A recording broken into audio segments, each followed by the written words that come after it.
So that's why when the archaeologists look up this area, when they are doing some research, and this is basically outside of the city of Jerusalem, because according to the biblical text, the crucifixion happened outside of the city of Jerusalem. So most probably, when they saw this image, like the image of a skull, so they thought it might be the place of the crucifixion of the Lord Jesus Christ. So because of this image, and the word that was used in the Bible is Golgotha, and Golgotha means skull. So, and there is no other image like a skull in this area of Jerusalem aside from this before.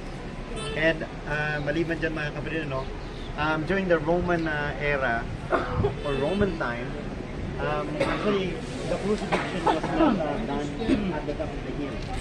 They do the crucifixion at the foot of the mountain along the way, so that when the people are passing by, they can mark those crucified people. They can throw stones into them. So kaya ayon sa pag-aaral mga kapatid dito, ang crucifixion is not in the top, but somewhere here in below of this mountain in the terminal. So yun. And also why they believe that this is the potential place of the crucifixion, not only because of the image of the skull, because before this is a busy route, even in the biblical times, kaya most likely dito talaga, kasi kung saan maraming tao, doon nila ilalagay yung mga criminals para lalo sila kapayang sa pangapin. So yan.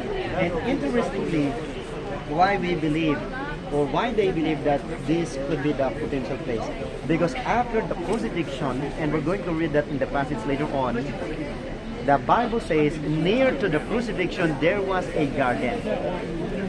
So there was a garden, and typically water supply is very hard in the city of Jerusalem. So the people tend to make water cisterns from the limestone. So dito sa area ito, near to the crucifixion site, there was a garden. So mamaya doon pupunta tayo sa site, and we will be standing in the water cistern that is supplying all the plants here in the garden. So around 10,000 liters yung water amount na kayang ipunin yung water cistern. Very interesting.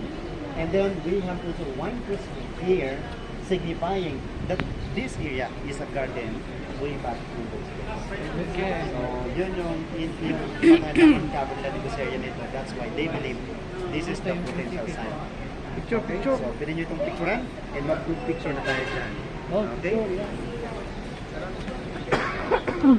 Group picture. Pagtapos na kayo, let's move. Malamig na? Te, pwede pa selfie po ako. Ano ba ito? Dapat ito rin. Mata nyo na lang.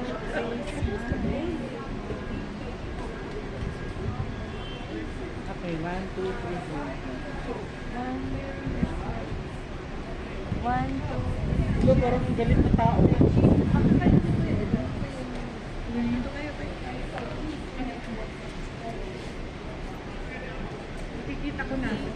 Okay po, thank you and God bless.